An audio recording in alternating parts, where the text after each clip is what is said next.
What's up? Welcome to the Unreasonable Life podcast. I'm Michael Ortiz, and look, this is where we talk with business owners, creators, and leaders who refuse to settle for average, right? And they want to build lives and businesses on their terms. We're not chasing hacks, right? We're not chasing shortcuts here. We're talking about service. We're talking about craftsmanship, integrity, personal growth, and doing the work that most people are not willing to do, right? Because living in an unreasonable life means raising your standards, caring more than is expected, and building something you're actually proud of. Let's get into it. I'm here with a special guest today, my personal friend, Nathan Newton. He's the owner of Brian's Masterpiece Wood Flooring here in Las Vegas. He's built an incredible business out here. And I just wanted to jump on here with him and just ask him about his journey, right? Talk to him about how he got started, how are things going, what is his plan for growth, and what are the struggles that he might have gone and had along the way. So, Nathan, thank you so much for jumping on with me today, man. Thanks for having me on, Michael. So it's fun to get together, chat about business. It's never a boring time when we get together. No, sir, never it is. Yeah, man. So let's get started with first off, is this a business is this something that you always wanted to do? How did you get into this business in the first place? Yeah, I actually never had dreams of or aspirations to get into this business.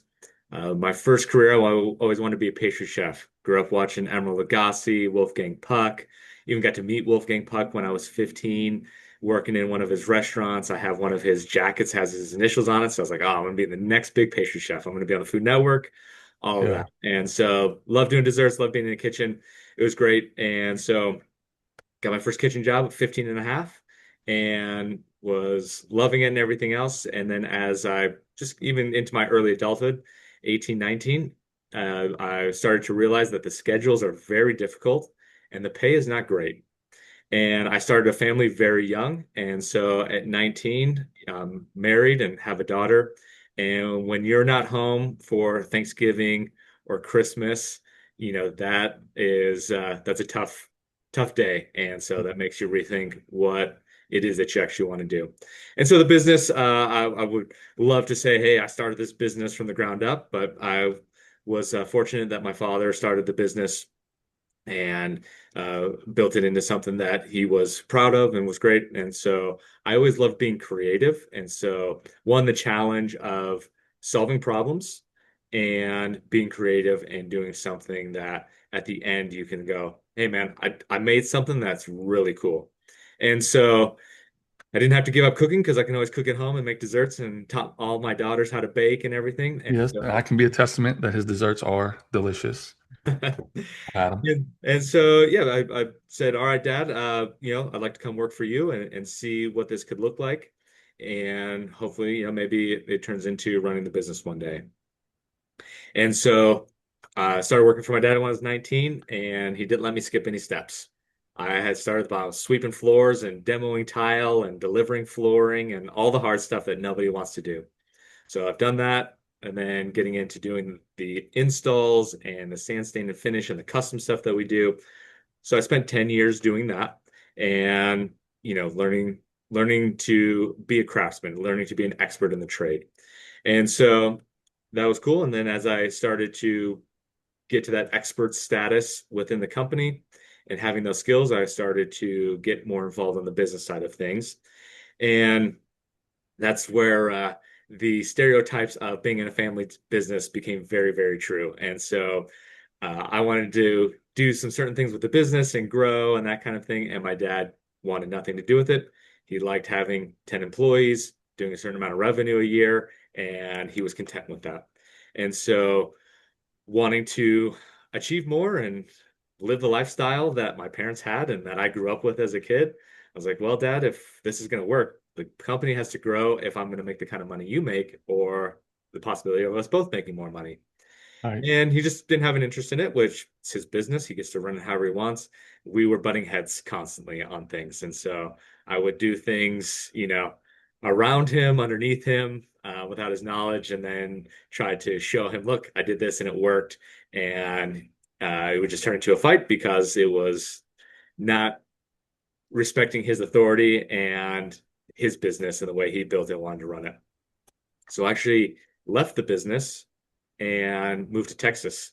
So moved halfway across the country, went to go work for a buddy, completely different industry, completely different field, and went to go Well, work what was the field? for a mattress firm. But it wasn't just selling mattresses. I worked in their events department, which we set up home shows, rodeo, state fairs from Miami to Alaska. And so I managed a traveling sales team of between 60 and 120 salespeople, depending on the time of year. And we sold mattresses, we sold hot tubs, we sold massage chairs, we sold patio furniture, we sold all kinds of stuff. And so that was a great opportunity for me to understand the business side of things, sales, growth, managing a bigger team. You know, my dad is an incredible craftsman and something I still aspire to be as good as a craftsman as him. And he built the business just going, I'm going to do great work and I'm going to work harder and better than everyone else. And so there was some business just education understanding that he just didn't have and didn't have the desire for. He was happy with his business. And so in working for Mattress Firm for 3 years, I got an incredible education on how to manage team, grow a business sustainably, and take risks in the right ways, manage money in the right way, and worked with some incredible managers and leaders that I was able to then come back when my dad was ready to retire and take over the business and start to grow the business and shape it in the way that I wanted to. And That's so, awesome. yep. So, 2008, 2019 is when I took ownership of Brian's Masterpiece. So when I took over, we had 10 employees, and now we're up to 22 employees and doing double the amount of revenue, increased profit margins, and taking on more projects where we get to continue to be creative, solve solve problems and increase our customer base and just what we do and our reputation. That's awesome, man. Congratulations. What was the revenue like when you took over versus now, if you don't mind me asking? Yeah, so we're doing just over 2 million in revenue or so, somewhere between 2.2 to maybe 2.4. And the last 2 years, we've been right around 5 million in revenue. Awesome, dude. Congratulations. Congratulations. That's not an easy task, bro. I'd say I'm a very niche market, and so my customer base is high-end residential. And so, yeah, I'm not able to scale, and my market is not everybody. I am looking for people who are making, you know, three to 500K plus. My top 15 clients are multi-billionaires. Some of the most notable names I've worked for Celine Dion, Mark Wahlberg, so some big names. Even one of the Walton kids of Walmart is one of our clients. Very cool. Yeah. Very cool. So you definitely have to have craftsmanship to be at this level. I mean, that in your business, the quality of the work, I'm sure, is not lacking. No, I say that's the customer expects the highest quality, and they want to know that the person coming into their home and the employees coming into their home are trustworthy and can do what you tell them you're going to do. And they're willing to pay for it. And so when we meet with our clients, yes, we make samples. Sometimes my sales cycle is really long. I have jobs that sometimes take 5 to 6 years until we land them because of the time it takes to build the home, getting the samples, them changing their minds potentially halfway through the process. And so we create samples and we show them work that we've done in the neighborhood or in other neighborhoods that we can actually perform the work that they're wanting us to do. So also, how do you maintain those type of quality standards in your business? Like, how difficult is that to do to find quality help or to create the quality help? Yeah, so the biggest things are it's time and money. And that is one thing where we train everyone in the company to do every part of the job. So from demo to layout to the sand and stain and finish to some of the little specialty touch-ups that we do, everyone learns that. And people learn it at different rates. Some people take to it faster, some people slower. And so to become an expert in my business where you're making top rates, it's going to take you probably 10 years. And so someone has to put the investment in to go, oh, wow, it's going to take me 10 years to get to this level and to get to this pay. Uh, then I'm always looking for those types of people. So I would say they're difficult to find. It's not easy for someone who wants to work a physically demanding job, as well as the expectations of quality and consistency.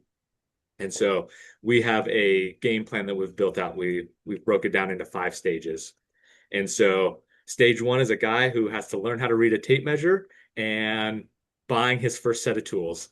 So we have that all the way to the stage of, hey, I sold this job and I don't know exactly how we're going to do it. And so we got to sit down and figure out how we're going to make this fasten to this wall in this way and meet up with this stone and all the finishes. And I have guys that we sit down and we go, well, if we did this and this and this, we can make it work this way. And we got to do this. And we got these fasteners. And so then we are able to figure out and make it work and make the customer happy. It's awesome. I want to go back for a second, and I want to just stay on the like you starting the business for just a second. Was there something, because there's a big jump for a lot of people, and entrepreneurship is not the right path for a lot of people, right? Was there something that happened along the way that said, I want to transition from working for somebody to working or owning the business, right? Is there like a shift that happened, or like what called you to that?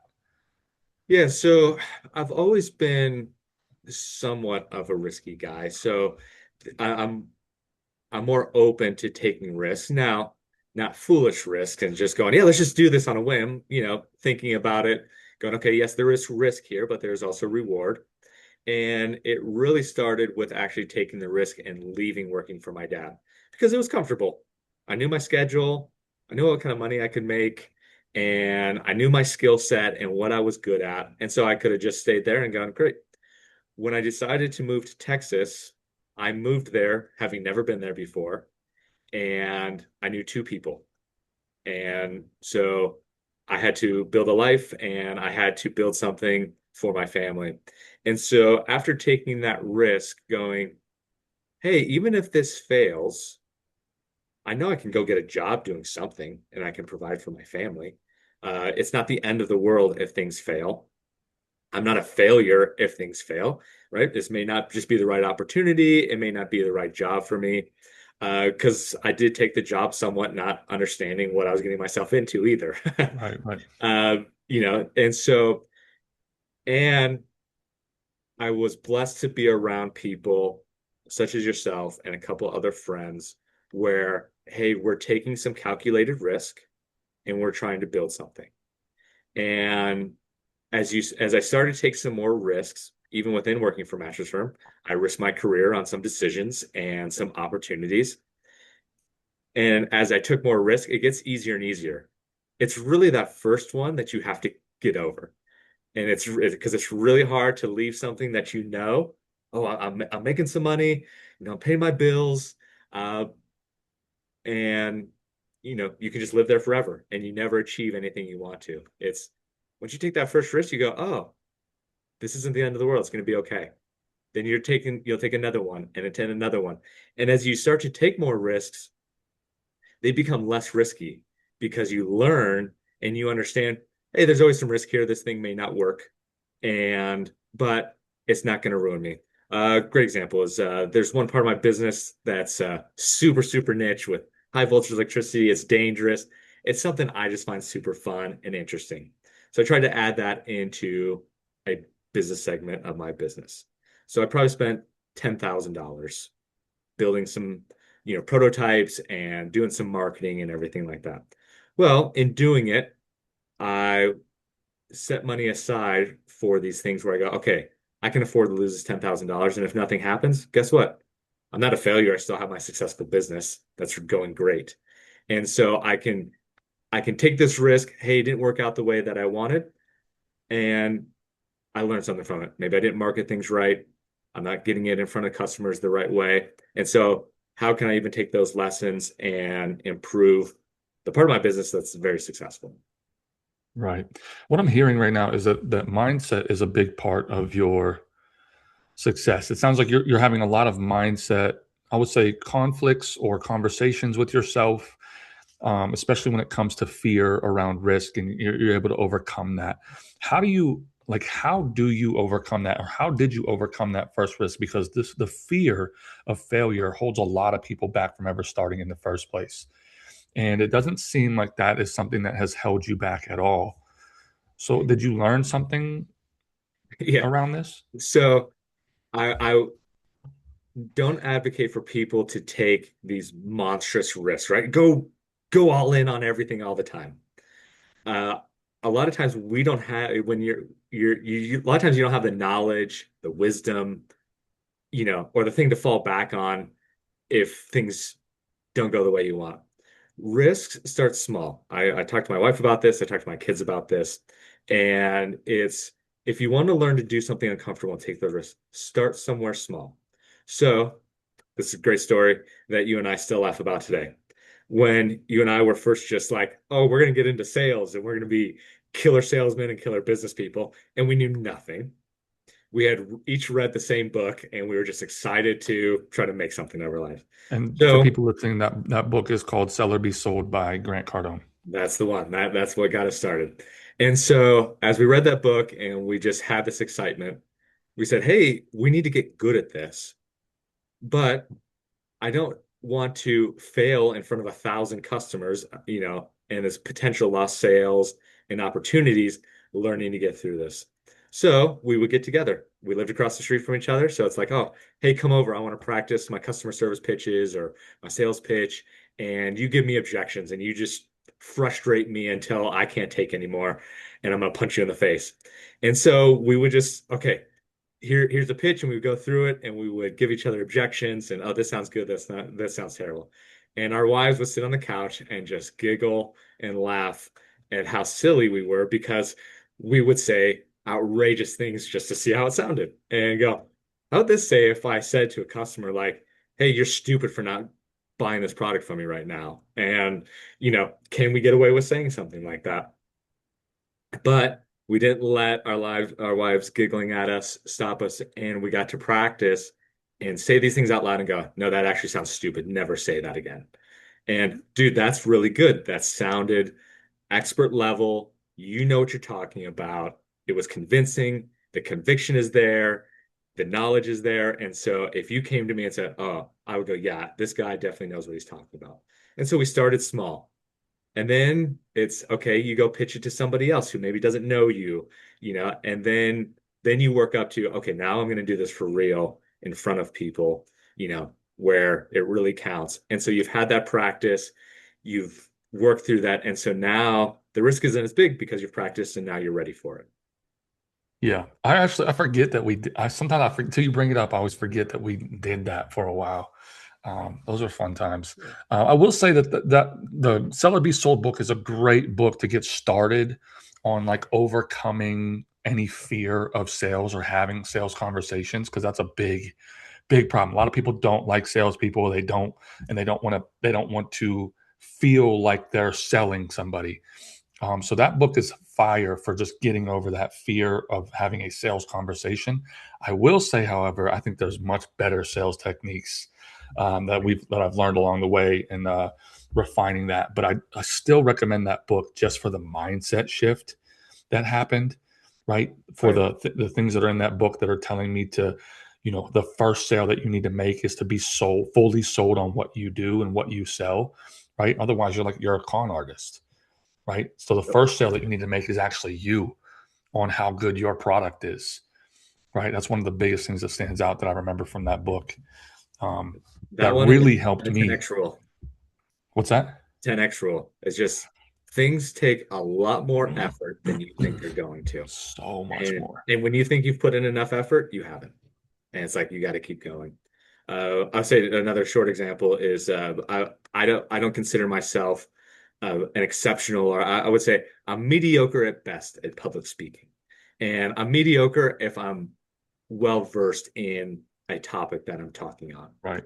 And so when I worked at Match Firm, I had to give a lot of public speeches on topics and stuff and be motivational. And that's not really my personality to go get everyone fired up. I'm just like, let's go to work, guys. Like, I don't need to be motivated. Let's just go work.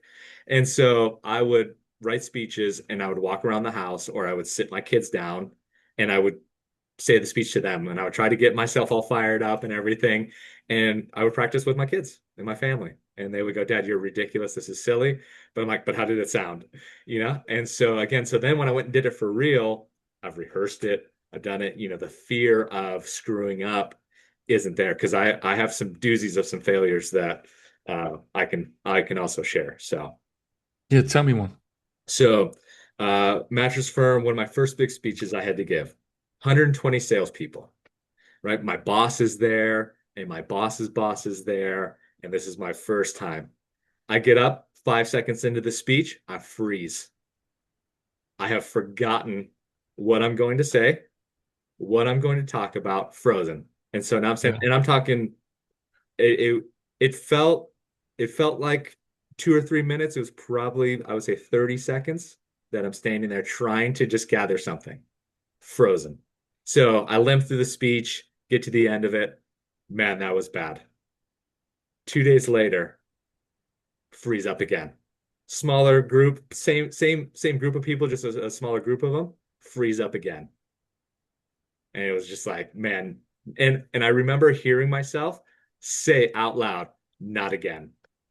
Like, oh no, I can't believe this is happening again to me that I'm just frozen up and I don't know what Yeah. to say.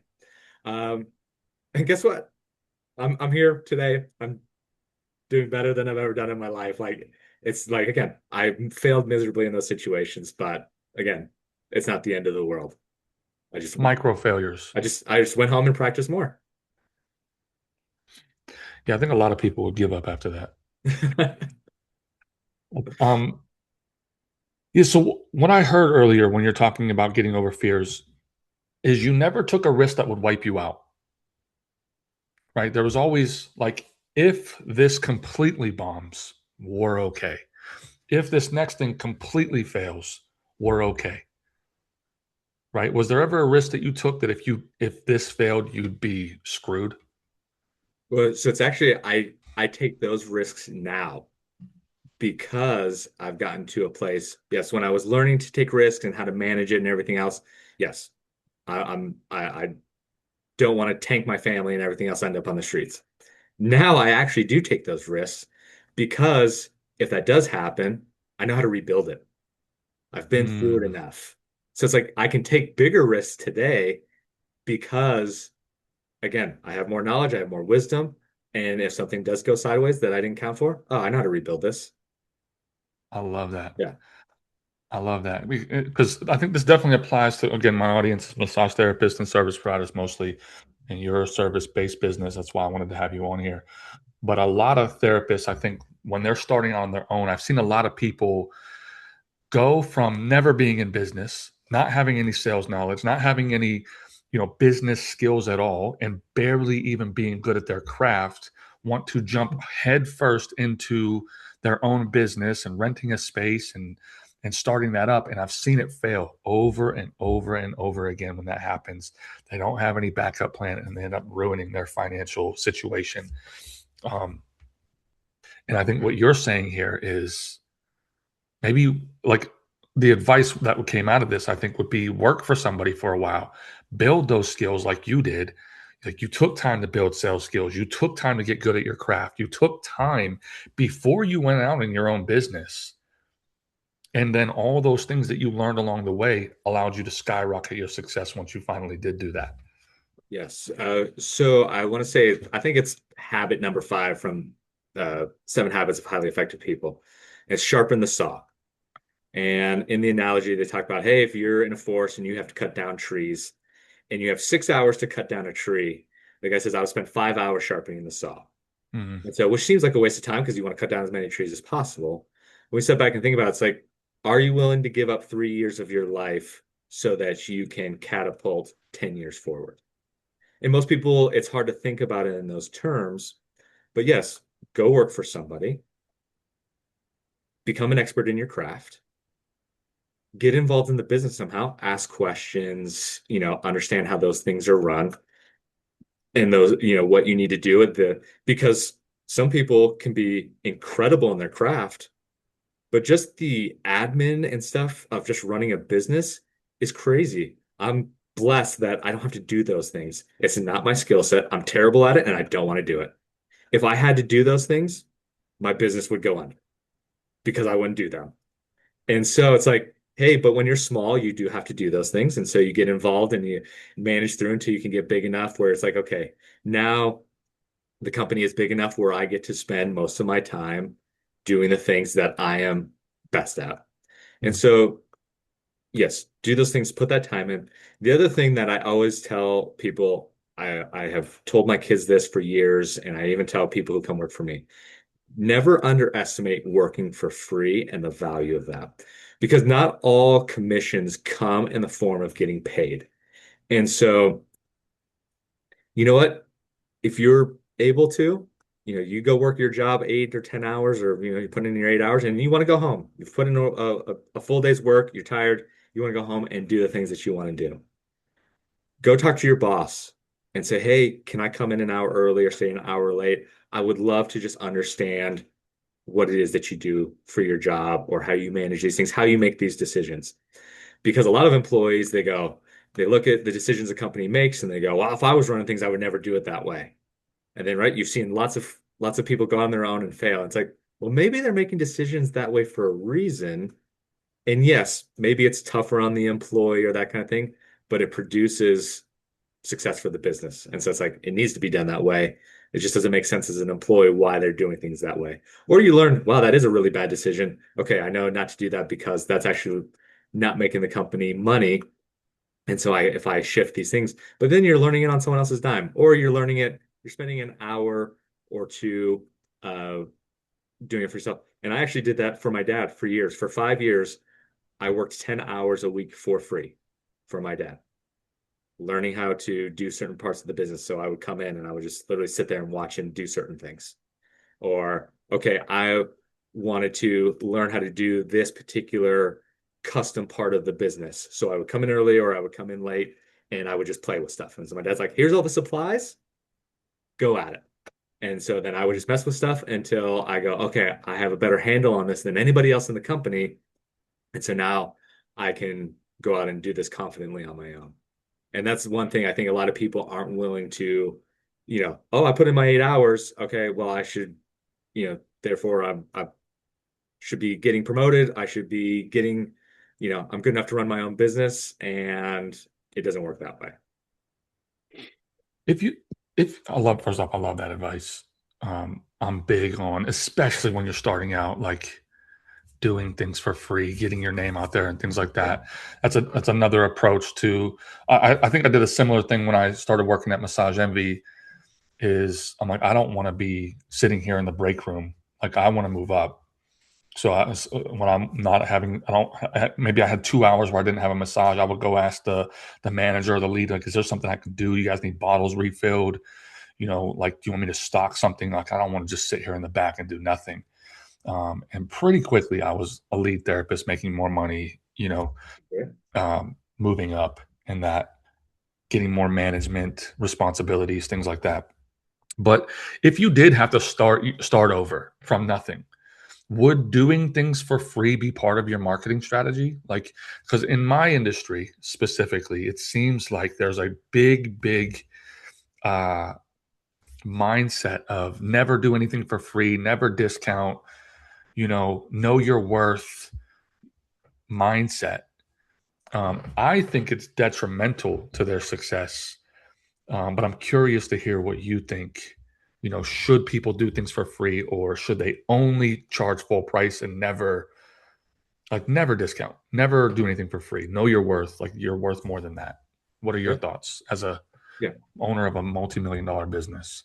So yeah, I would argue, I'll start with my overall framework is I believe business principles are the same no matter the size of your company, just the activities look different. Maybe sometimes things are more complex.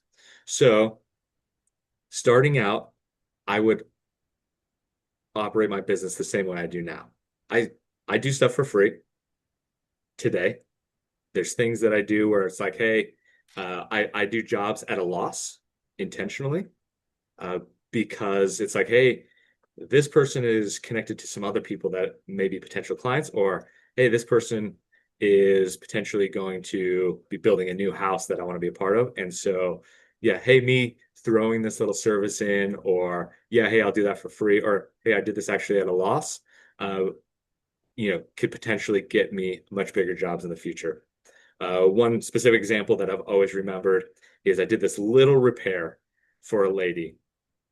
And again, I lost money on it. My guy spilled finish on the lady's carpet, so then I had to pay to have that cleaned, and it was just a whole mess. It was terrible.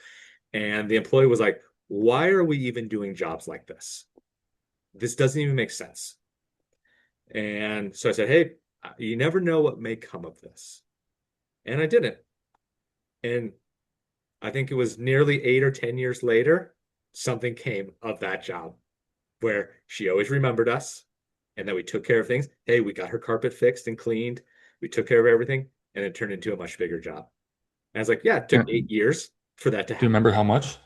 I forget what the dollar, like the first job was like a $1,200 job, and I think we lost $1,000 on it.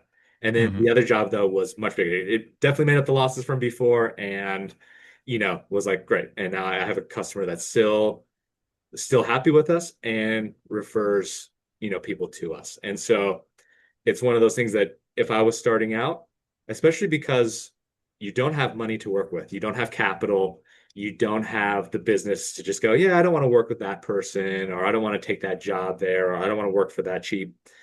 You have your time. And so you got to give up your time to get the money. And so, hey, you know what? I'm going to throw in an extra 30 minutes from you, for you for free. And so that person goes and tells five of their friends. And all you remember is that you worked an extra 30 minutes when you were tired. And we're quick to forget oh, I got 5 jobs from that, or I got one other client from that I'm making money from. And so Yeah. I think there's always some value there in managing it too, right? Everyone's got to find your limit. But if you think that never doing anything for free is how you're gonna find success, it just doesn't work that way. Uh, Contractors I do millions of dollars within business sometimes in a year. There's always give and take. Hey, yeah, I'll help you out. You give me a lot of business, I'll throw this in for you, and we'll get this taken care of. And yeah, it cost me. And again, my business is a little bigger, so hey, that cost is $3,000 or $10,000 versus you gave someone, you know, $20. $20 Yeah. off for a massage, but it's still the same principle. It's just different amounts of money. There's a barber that I follow on TikTok, and he said it this way. He said, and I love this. He said, giving starts the receiving process.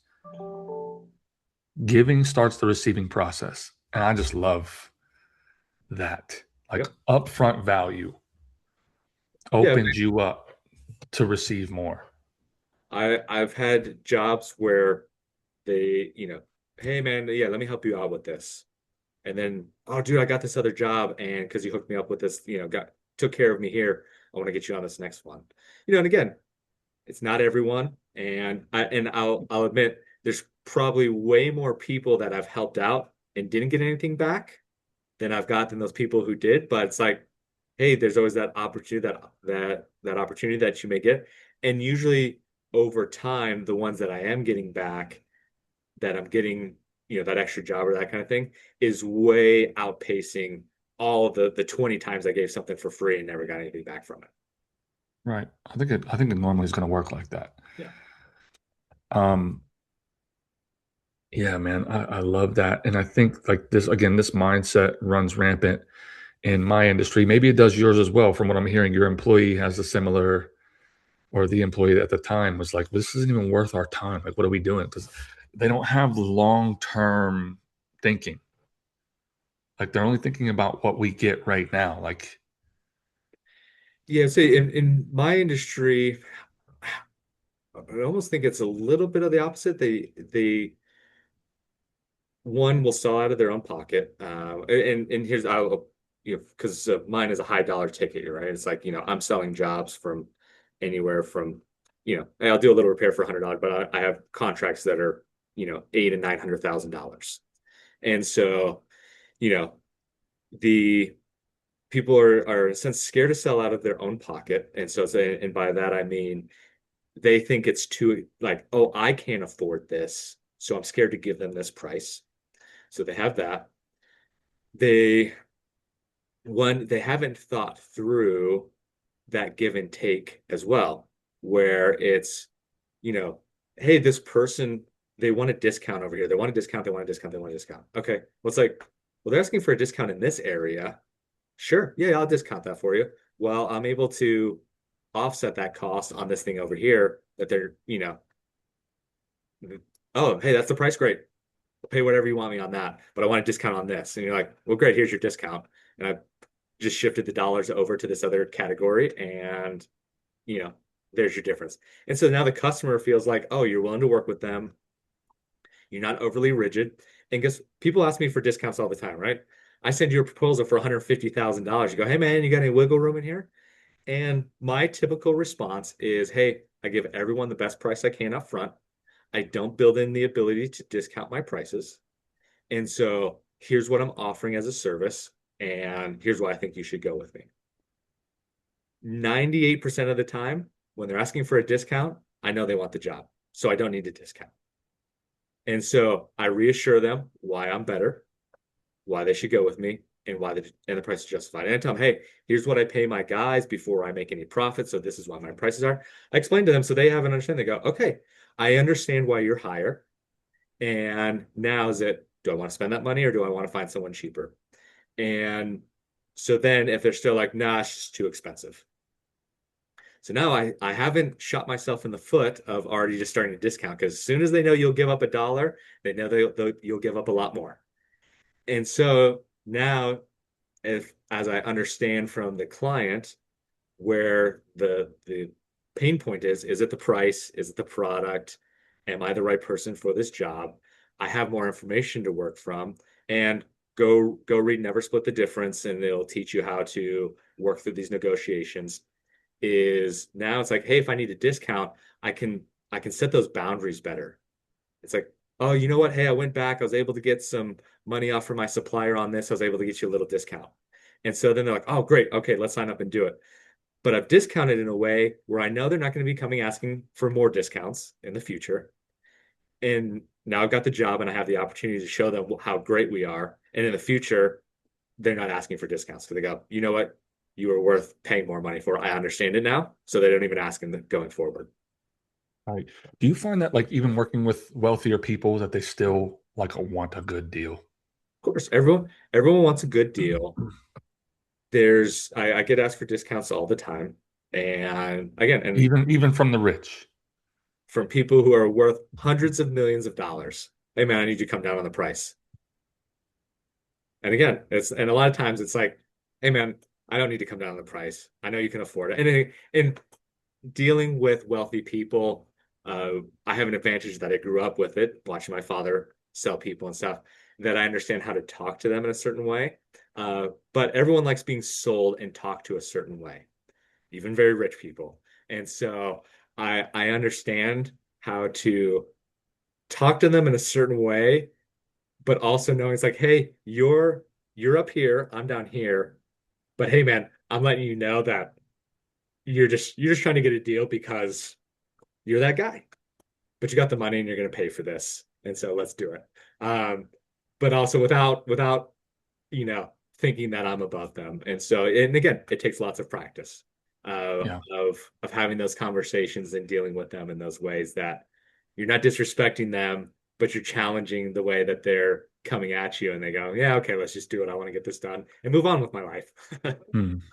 Love it. Earlier you talked about um, you know, one job leading to another, right? And maybe you're going to do some work for free, but then that could lead to something in the future. One of the key things I think people miss there is that that only happens if the work is quality, right? Like you're not going to do a job for free. It suck. You guys were terrible. And then that leads to business just because you did it for free. Would you agree? Of course. Right. And it's even so, yes, he wants to do it for free. I handle it the same way as if they were paying me full price. We're going to go do a great job. And if we do screw it up, I'm going to do whatever it takes to make sure it's right. It's never like, well, I gave this to you for free, so you should be happy with this. It's like, no, I gave this to you for free, but the agreement was still that I was going to give you a great quality job.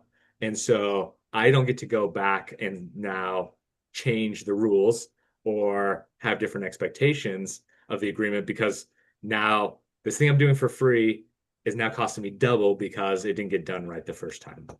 Right. Love that. Because I think that's one of the key things, right? Like with using free for marketing or for future business is the thing that I do provide has to be good. It has to be top notch. I can't, like you said, I can't treat this person in my industry as what somebody would call a deal shopper, Right. right? Where they're going to show up.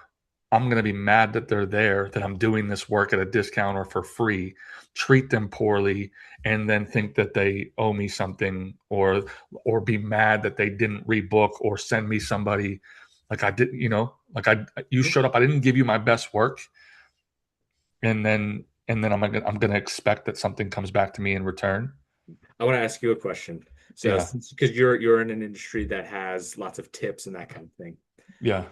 can you think of any times where you did a massage, maybe you gave a deep discount or you did it for free and that kind of thing for the marketing, and you gave them a great massage, and then when you saw the tip that they gave you, you were like, oh man, guy gave me a sweet tip, because afterwards they loved the quality of massage that you gave them.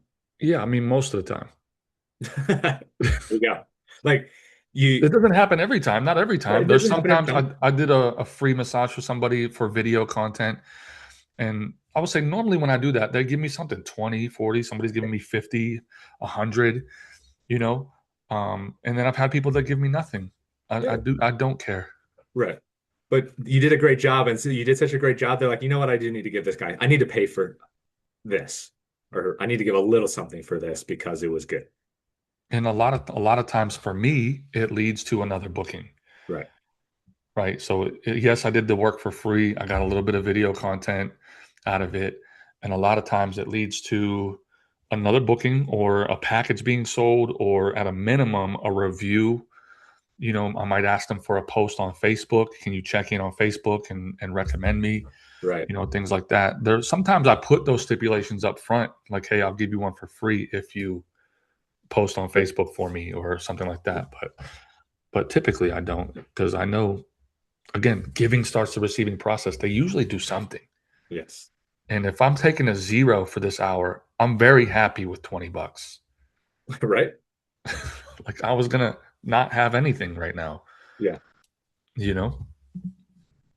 I've seen people walk over $100 because they weren't getting 120. They're like, I'm not taking 100. I'm like, you're gonna take a zero right now. You don't want to Right. give them $30 so that they'll give you 90. Right.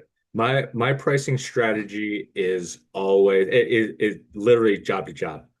Because there's some jobs where I'm like, okay, hey, I'm gonna price it out this way because hey, I have an opportunity to make a better profit margin on this one. And this one I know like it's gonna be tight. And I gotta tell my guys, hey man, I need you to pump this thing out and we can't have any mistakes. Because I don't have any wiggle room for any mess ups or anything, and because it's like that's what it's gonna take to sell this job for this person. And hey, for this person, I'm able to get a better profit margin. And so every job is priced, you know, as a custom price. Yeah. Yeah. I wish it was more like that in my business.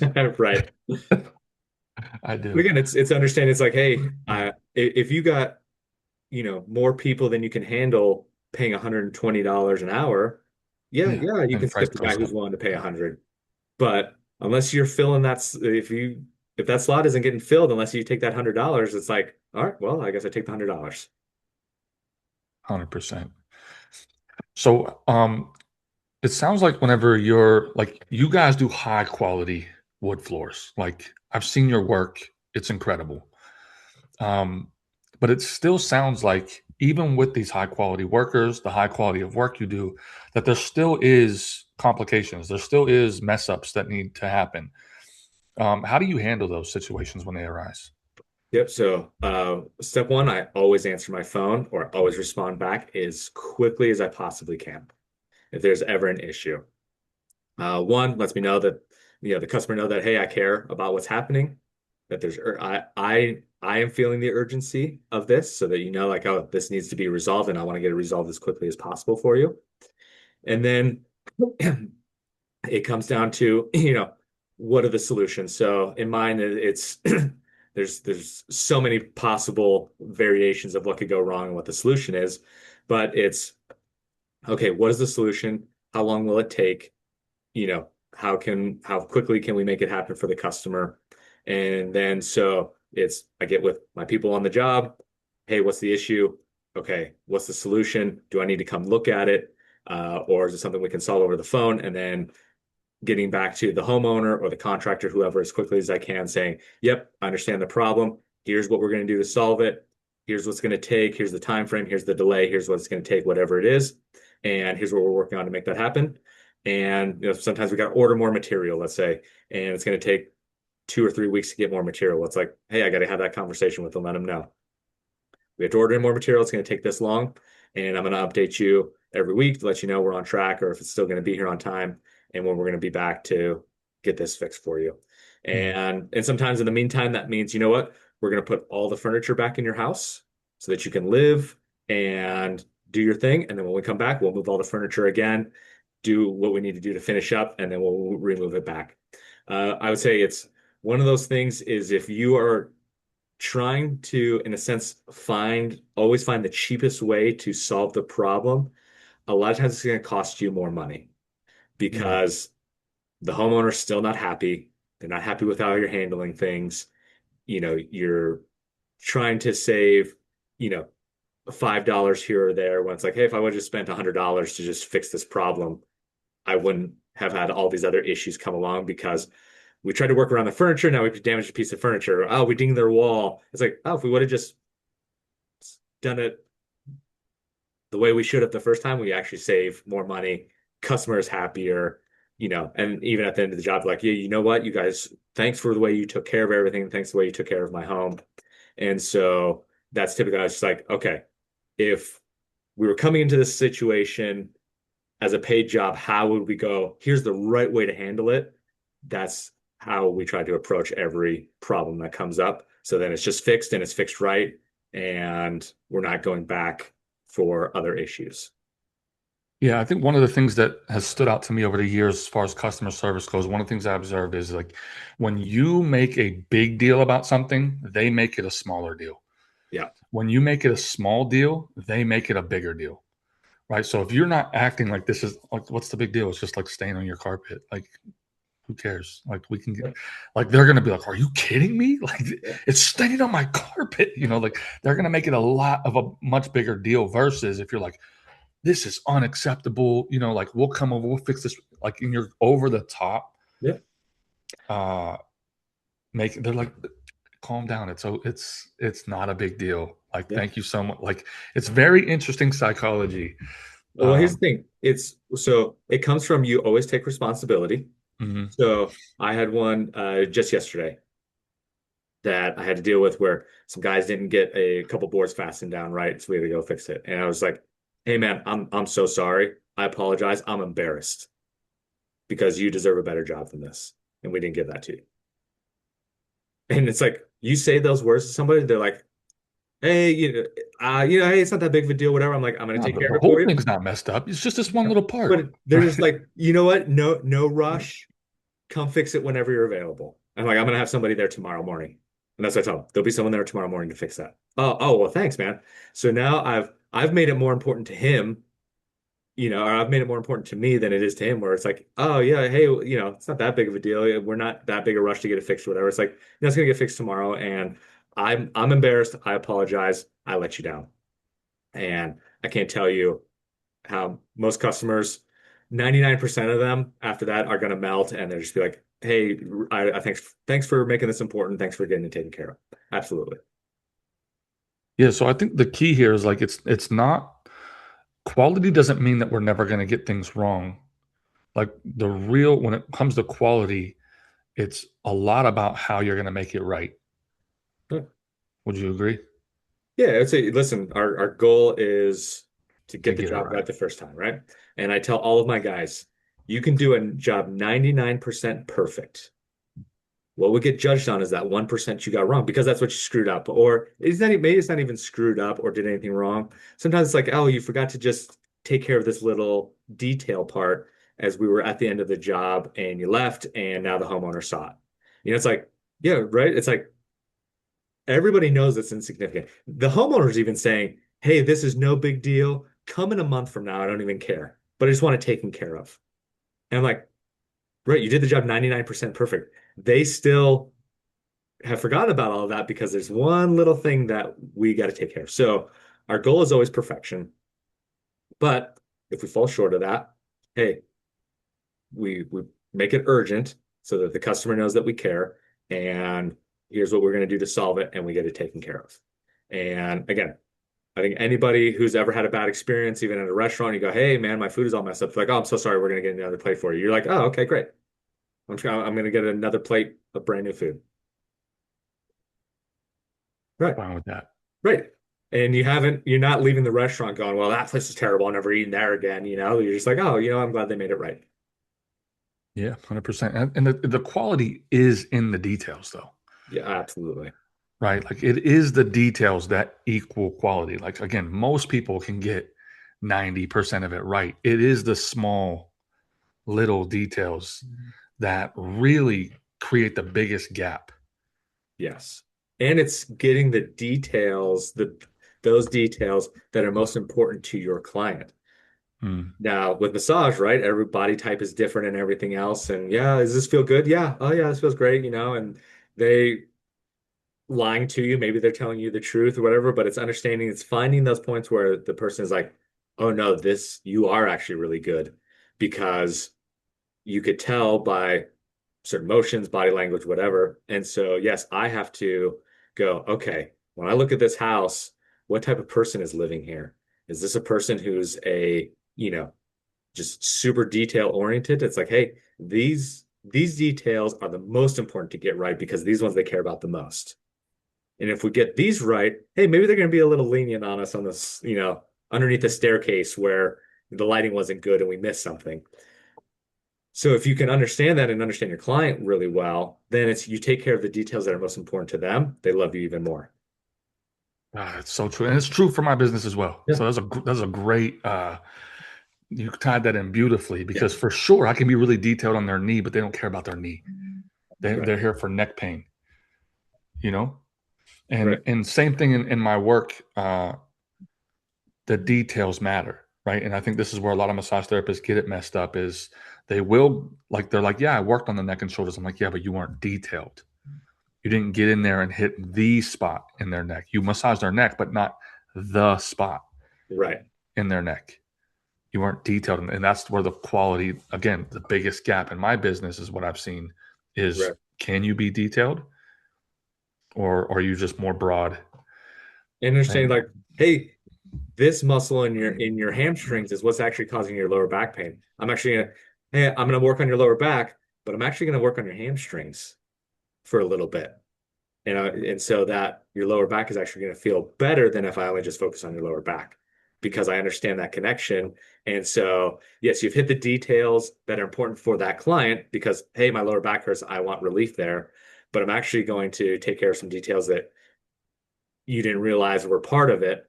And so now when they see that you've done high quality and you've also focused in on the things they think are most important, they love you. have you been a massage therapist before? I haven't, but I've Cool. you've massaged me a couple times, and I've been through some physical therapy that I've learned some things, and I was like, oh, this does this, and I'm like, once those things were, I understood how that worked because I've had a couple massages before I massaged you, and I don't enjoy getting a massage, and I hurt afterwards, and I'm like, I don't understand how anybody enjoys this. And when you massaged me when my back was hurting and I had some issues. I left there feeling better.